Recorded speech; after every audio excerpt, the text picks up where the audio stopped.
जय हिंद कैडेट्स, कर हर मैदान फतेह। कैसे हैं आप सभी लोग? तो फाइनली मौका आ गया वोकैब क्लास का। वोकैब चार्ट प्रिपेयर्ड है राजा सर के द्वारा। ठीक है, तो सबसे पहले इंट्रोड्यूस कर देता हूँ दोस्तों, मैं रचित बाजपेयी आपके अपने YouTube चैनल रचित ट्यूटोरियल में आपका स्वागत करता हूँ। तो कल हम लोगों ने सिनोनिम्स 5 सिनोनिम्स पढ़े थे, ठीक है, और आज उनके आगे के सिनोनिम्स पढ़ेंगे, उनके आगे का वन वर्ड सब्स्टिट्यूशन पढ़ेंगे, और आज मैं आपके साथ फ्रेजल वर्ब्स भी लाया हूँ, उन फ्रेजल वर्ब्स को भी करेंगे। चलिए, आपको करना क्या है, अगर सेशन अच्छा लगे तो सबसे पहले क्या कर देना है, वीडियो को लाइक कर देना है और अपने फ्रेंड से अधिक लोगों तक पहुँचाना है और चैनल को सब्सक्राइब कर लेना है। ठीक है, चलिए, परेशान होने वाली कोई बात है नहीं। जैसे ही वीडियो ख़त्म होगा इसका PDF आपको डिस्क्रिप्शन बॉक्स में मिल जाएगा। चलिए, सबसे पहला हम वर्ड देखते हैं एबिलिटी। सबसे पहला वर्ड है एबिलिटी। एबिलिटी का मतलब होता है योग्यता। सबसे पहला वर्ड हमारे पास है एबिलिटी, इसका मतलब होता है योग्यता। यानी कि इसके सिनोनिम्स क्या क्या हो सकते हैं? एक हो सकता है टैलेंट, एक हो सकता है कैपेसिटी और एक हो सकता है स्किल। यानी कि जो एबिलिटी है, एबिलिटी के सिनोनिम्स क्या क्या हुए? एक हुआ स्किल, एक हुआ कैपेसिटी और एक हुआ टैलेंट। ठीक है, सेकंड है हमारे पास जो, वो है एक्नॉलेज। क्या है? एक्नॉलेज। ठीक है, एक्नॉलेज का मतलब होता है स्वीकार करना। क्या करना? स्वीकार करना। एक्नॉलेज का मतलब होता है स्वीकार करना। ठीक है, तो एक्नॉलेज के सिनोनिम्स क्या क्या हो सकते हैं? एक होगा हमारा एडमिट, एक होगा कॉन्फेस और एक होगा एक्सेप्ट। ठीक है, फिर से सुनिएगा, एक्नॉलेज क्या लिखा हुआ है? एक्नॉलेज, जिसका मतलब क्या होता है? स्वीकार करना। क्या करना? स्वीकार करना। ठीक है, स्वीकार करना लिखा हुआ है और इसका सिनोनिम्स क्या क्या हो सकता है? एक होगा एडमिट, एक होगा कॉन्फेस और एक होगा एक्सेप्ट। हमारे पास देखिए दो वर्ड लिखे हुए हैं, एक लिखा है ये एक्सेप्ट और ये लिखा है एक्सेप्ट। ठीक है, देखिए होमोफोन्स की तरीके से वर्क कर रहे हैं। ठीक है, इस एक्सेप्ट का मतलब होता है स्वीकार करना। क्या होता है? स्वीकार करना। जैसे हम लोग कह सकते हैं ही एक्सेप्टेड माई प्रेजेंट्स, उसने क्या किया? हमारे तोहफे को, मेरे तोहफे को स्वीकार किया। ठीक है, अब यहाँ पे लिखा है एक्सेप्ट। एक्सेप्ट माने क्या हुआ? सिवाय। क्या? सिवाय। जैसे हम क्या कह सकते हैं? Every student except Suresh pass the examination. ठीक है, every student except Suresh pass the examination, यानी कि सभी स्टूडेंट ने सिवाय सुरेश के एग्जाम को पास किया। ठीक है, तो देखिए ये कभी कभी होमोफोन्स में आ जाता है एक्सेप्ट और एक्सेप्ट। ठीक है, इस एक्सेप्ट का मतलब होता है स्वीकार करना और इस एक्सेप्ट का मतलब होता है सिवाय। ठीक है, फिर नेक्स्ट आता है हमारे पास एपोलॉजी। क्या आता है? एपोलॉजी। एपोलॉजी माने होता है क्षमा प्रार्थना। क्या? क्षमा प्रार्थना। क्या कह सकते हैं इसको हम लोग? रिग्रेट, पैरडन और एक्सक्यूज। क्या कह सकते हैं? रिग्रेट, पैरडन और एक्सक्यूज। एपोलॉजी माने क्या होता है? क्षमा प्रार्थना। यानी कि क्या क्या कह सकते हैं भाई? रिग्रेट, पैरडन और एक्सक्यूज। क्या क्या कह सकते हैं? रिग्रेट, पैरडन और एक्सक्यूज। ठीक है, बोलिए भाई। अगला आता है हमारे पास एंगर। क्या आता है? एंगर। एंगर माने क्या होता है? क्रोध। क्या होता है? एंगर माने क्या होता है? क्रोध। तो क्या क्या होता है? रह, फरी और रेज। रह, फरी और रेज। ठीक है, तो फरी को तो आप जानते ही होंगे। सबसे पहले एक आता था, आपने देखा होगा, स्पीडी पावर रेंजर जंगल फरी। ठीक है, तो फरी माने भी क्या होता है? क्रोध। ठीक है, अब देखिए यहां पे लिखा हुआ रेज। रेज माने भी क्या होता है? क्रोध।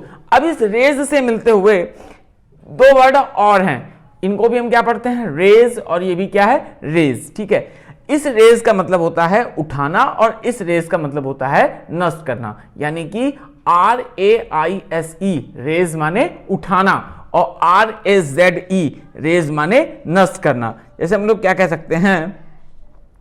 The government should raise the standard of the poor. ठीक है, जो गवर्नमेंट है वो क्या कर सकती है? जो पुअर लोग हैं उनके स्टैंडर्ड को उठा सकती है, उठाना चाहिए गवर्नमेंट को। ठीक है, क्या कह सकते हैं? The government should raise the standard of the poor, यानी कि गवर्नमेंट को, जो हमारी सरकारें हैं, उनको क्या करना चाहिए? उनको जो पुअर लोगों का स्टैंडर्ड है उसे उठाना चाहिए। ठीक है, बोलिए भाई। और नेक्स्ट है रेज, RAZE, है ना, RAZE। रेज माने होता है नष्ट करना। क्या करना? नष्ट करना। जैसे कि हम लोग क्या कह सकते हैं, many towers were razed to the ground by the storm. ठीक है, जो मैनी टावर्स हैं वो क्या हो रहे हैं, रेज्ड हो रहे हैं, नष्ट कर रहे हैं, to the ground by the storm. तूफान के कारण क्या कर रहे हैं, ग्राउंड को नष्ट करते हुए जा रहे हैं। ठीक है, समझ में आ गया। और ये रेज आप जानते ही हैं, क्रोध, या क्या कह सकते हैं,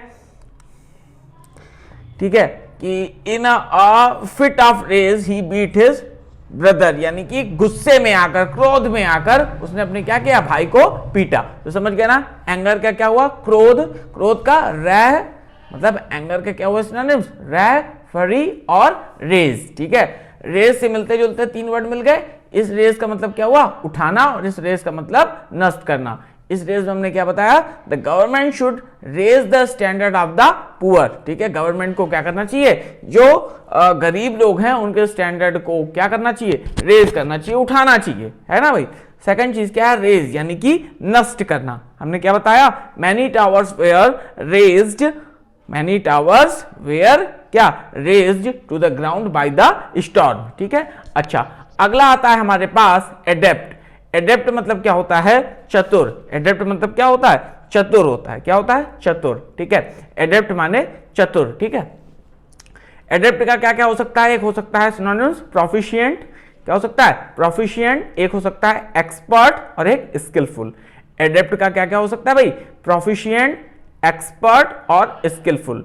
एडेप्ट का सिनोनिम्स क्या क्या होगा, प्रोफिशिएंट, एक्सपर्ट और स्किलफुल। और इसी एडेप्ट से मिलते हुए 2 वर्ड आपको और दिख रहे हैं होमोफोन्स में, एडॉप्ट और एडॉप्ट। एडैप्ट और एडॉप्ट। एडैप्ट का मतलब होता है अपने अनुकूल बनाना। क्या बनाना, अनुकूल बनाना। ठीक है, और एडॉप्ट का मतलब होता है ग्रहण करना या अपनाना। जैसे देखिए हम लोग क्या कह सकते हैं, एडेप्ट में बहुत अच्छे हम लोग एग्जांपल ले सकते हैं। क्या ले सकते हैं, she is adept in drawing. She is adept in drawing, वो क्या है, वो ड्राइंग यानी कि कला में क्या है, निपुण है, निपुण है। चतुर को कह सकते हो, निपुण कह सकते हो, है ना, वो कला में क्या है, निपुण है।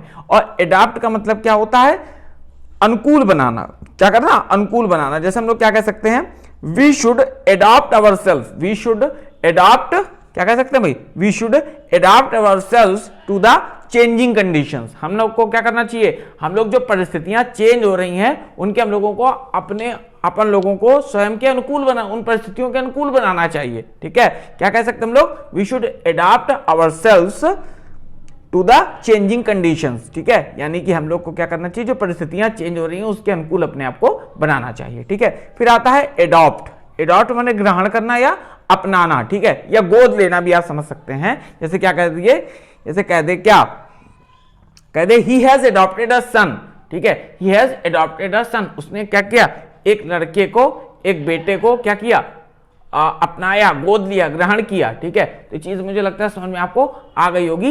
एक बार फिर से हम लोग शुरुआत से रिवीजन करते हैं। ठीक है, अगर देखिए ये पूरा सेशन है एयरफोर्स नेवी वालों के लिए है, बिल्कुल आसान से आसान चीजें हम लोग लेकर चल रहे हैं। और ऐसा नहीं है कि इनसे नहीं क्वेश्चन आते, क्वेश्चन यहीं से बनते हैं। ठीक है, यहीं से, कोई बहुत ज़्यादा भारी या बहुत ज़्यादा कठिन कुछ क्वेश्चंस नहीं पूछे जाते। ठीक है, लेकिन हम लोग को क्या है कि हम लोगों ने कोचिंग करके अपने आप को बर्बाद कर डाला है। क्या कर डाला है, बर्बाद कर डाला है। हम लोग ऊंची ऊंची चीज़ों को देखते हैं और नीचे का जो हमारा बेस होता है उस बेस को हम लोग देखते नहीं है, और इस चीज़ पे हम लोग धोखा खा जाते हैं। फिर होता है कि सर ये नहीं निकल पाया, वो नहीं निकल पाया। ठीक है, तो जो छोटी छोटी चीज़ें उन पे आप ध्यान देते हुए चलिए, बिल्कुल अच्छी बात है कि ऊंची चीज़ ध्यान दी जा रही है, कोई दिक्कत नहीं है। लेकिन अगर छोटी छोटी चीज़ें आती होंगी ना तो बेस तैयार करती हैं बेटा आगे के लिए। ठीक है, चलिए फिर से देखते हैं, हम लोग बात करते हैं एबिलिटी। एबिलिटी का मतलब क्या होता है, योग्यता। योग्यता होता है, क्या होता है, योग्यता। इसके सिनोनिम्स क्या क्या होंगे, हाँ, टैलेंट, कैपेसिटी और स्किल। साथ में बोलते जाइएगा। ठीक है, एक बार साथ में बोल के देखिए, मैं सुन रहा हूं आप लोगों की बातें। ठीक है, एक्नॉलेज, क्या हुआ, एक्नॉलेज। एक्नॉलेज माने स्वीकार करना, एक्नॉलेज माने स्वीकार करना। एडमिट, कॉन्फेस और एक्सेप्ट। एक्नॉलेज माने स्वीकार करना, एडमिट, कॉन्फेस और accept. Very good, very good.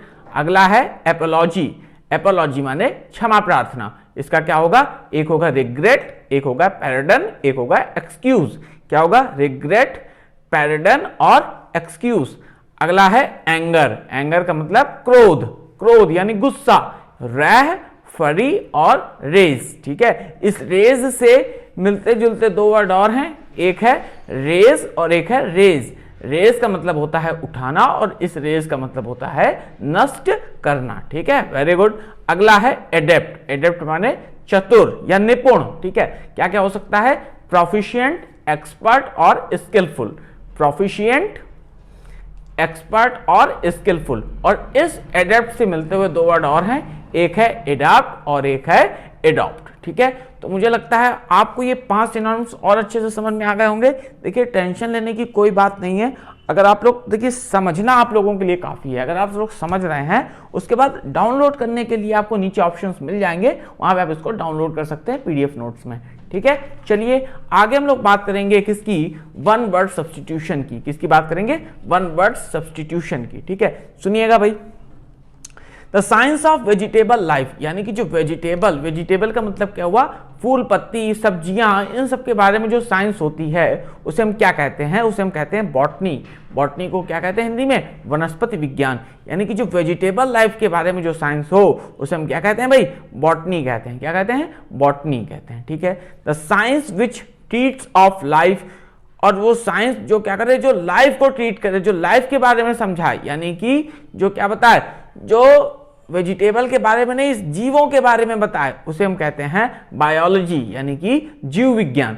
यानी कि ऐसी साइंस जो किसके, लाइफ के बारे में ट्रीट करे, ठीक है। यानी कि लाइफ के बारे में ट्रीट करे, इसका मतलब सजीव वस्तुओं के बारे में ट्रीट करे, सजीव वस्तुओं के बारे में बताए, उसे हम कहेंगे बायोलॉजी, ठीक है। ऐसी बात नहीं है कि पेड़ पौधे फूल पत्ती सजीव नहीं है, ऐसा मेरा कहने का मतलब नहीं है। वेजिटेबल्स के लिए जो साइंस है वो है बॉटनी, और जो लोगों के लिए है, हमारे तुम्हारे लिए है, ये सब है बायोलॉजी, ठीक है।